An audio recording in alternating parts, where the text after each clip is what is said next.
عقیدہ تو یہ تھا کہ چپ رہے، تم نے اپنی چپ توڑ شیخ دی۔ عبد القادر جیلانی سے بڑا تو نہیں ہو گیا تو پھر جب حضرت معاویہ نے یہودیت کو رگڑا دیا، یہودیت کو بالکل دبا کر کے رکھا، 19 سالہ دور خلافت میں تاریخ ایک شخص ایسا نہیں دکھا سکتی کہ جو معاویہ کے اوپر انگلی اٹھانے والا ہو۔ معاویہ رضی اللہ تعالیٰ عنہ نے ایسا انصاف کا ترازو قائم کیا کہ جنتی جوانوں کے شہزادے بھی حضرت معاویہ کے گن گانے شروع ہو گئے، جنتی جوانوں کے سردار بھی حضرت معاویہ کے مقتدی بنے ہوئے نظر آئے۔ ایسا عدل و انصاف قائم کیا۔ حضرت معاویہ رضی اللہ تعالیٰ عنہ کی وفات 22 رجب کو ہے،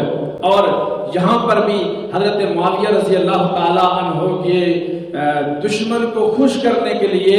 اہل سنت کا لبادہ اوڑھ کر کے اور بڑے جبے اور دستار سجا کر کے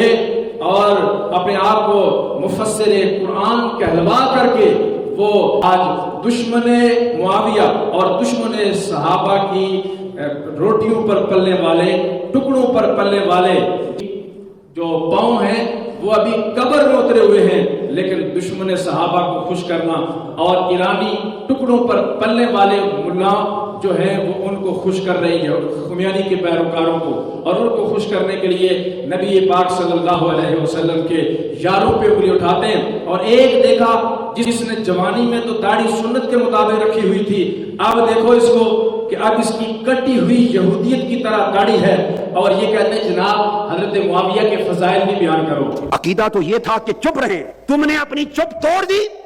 یہ عقیدہ کہاں سے نکل آیا کہ آپ ان کے جھنڈے اٹھا لیں اور ان کے جلسے کریں اور ان کے عرس منائیں اور یوم میلاد منائیں؟ کیوں جی؟ معاویہ صحابی رسول ہیں، ان کی عزت ہے، ان کی تقریب ہے۔ میں پوچھنا چاہتا ہوں جناب، شیخ عبد القادر جیلانی سے بڑا تو نہیں ہو گیا تو؟ شیخ عبد القادر جیلانی رحمہ اللہ نے اپنی بنیۃ الطالبین کے اندر خلیفہ راشد لکھا ہے حضرت معاویہ رضی اللہ تعالیٰ عنہ کو، اور حضرت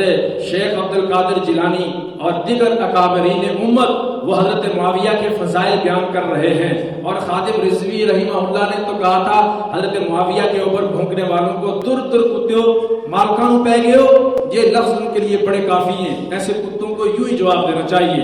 میں ہوں آفتاب سماویہ، میں علی کا بھائی معاویہ، ہے تمام کفر سڑا ہوا میرے نام سے، میں ہوں شام سے، کاتب کتاب خدا صاحب رسول، تیرے شرف پہ ناز تیری دوستی قبول، آل صبا کو نقطہ عبرت بنا دیا، تو نے رخ نفاق سے پردہ ہٹا دیا، اے مومنوں کے ماموں برادر حضور کے، میں نوکری کروں تیری نوکر حضور